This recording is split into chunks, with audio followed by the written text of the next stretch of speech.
Hi, I'm Elizabeth Doherty Thomas, And I'm Bill Doherty. and we are co-founders of the Doherty Relationship Institute.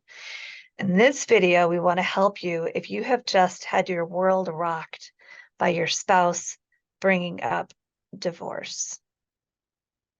Yeah, this is something that nobody wants to ever go through because when you got married, presumably both of you thought you were going to be married for life, and maybe you were not even thinking that divorce was on the table, right? And then all of a sudden, you get the D word coming up from your spouse. So it's you may feel rattled and thrown your world upside down. It's a crisis, and how you respond to the crisis, how you handle yourself is really important. And so I want to give a few tips about how you handle yourself based on decades of work with people in your situation. And I want to point you to, I think, the kind of service that couples in your situation need.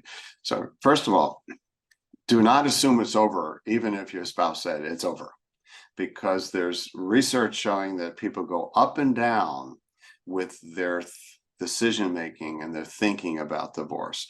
And so you may have gotten your spouse on a bad day.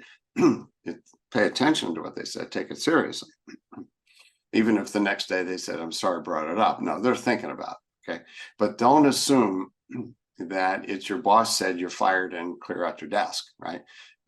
This is your spouse is probably in crisis too, and they came up with, they said it today, they said it yesterday, and they're on a trajectory that may be up and down. So don't panic and assume it's over, which means you don't just get yourself lawyered up because somebody brought this up and then start the the railroad train. So I can't get into, because I don't know your spouse, why they said it, but there could be lots of things going on. So don't assume it's over. Don't either start to pursue your spouse, like, oh, how can I change? What can I do better?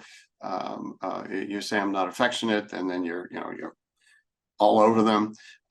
So don't pursue them, but don't withdraw from them and just say, well, you just wounded me, and you can let me know when you want to talk with me or something. Don't withdraw.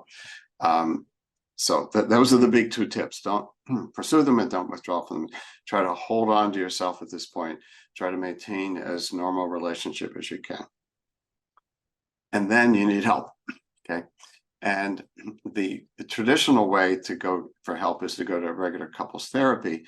But regular couples therapy assumes that both people are there they want to stay in the marriage, they want to work on it. You've got a situation where somebody is not sure they want to stay in the marriage.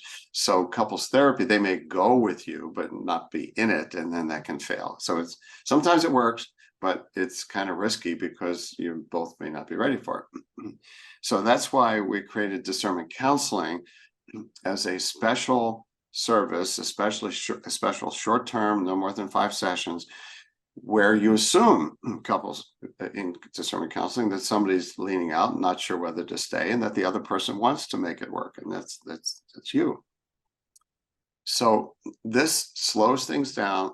It gives your spouse and you a chance to take a look at what's happened to your marriage without trying to save it at this point. Just look at it, evaluate, discern, to get a deeper understanding of what's happened to your marriage and each person's contributions to the problems. So the discernment counselor will spend time alone with your spouse, spend time alone with you, some time with you together, a pause to try to figure out a direction. And one of those directions might be divorce, which is clearly not something you want. And one of those options might be couples therapy.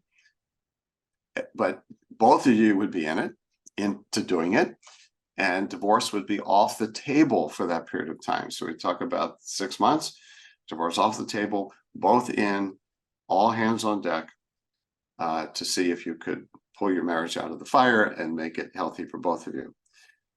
And no more than 5 sessions. So I really want to encourage you to think about approaching your spouse about doing discernment counseling with you.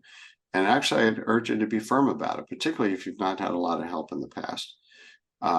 They owe you, if you're married, better or worse, rich or poor, you can approach this kindly, but with this, hey, we got to take a look at this.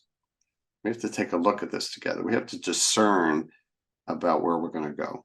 And you could send them the website and so on. But so I want to urge you to focus on not trying to change everything about your marriage, not trying to do an overhaul of yourself, not scolding your spouse, but say, I hear you. We need help.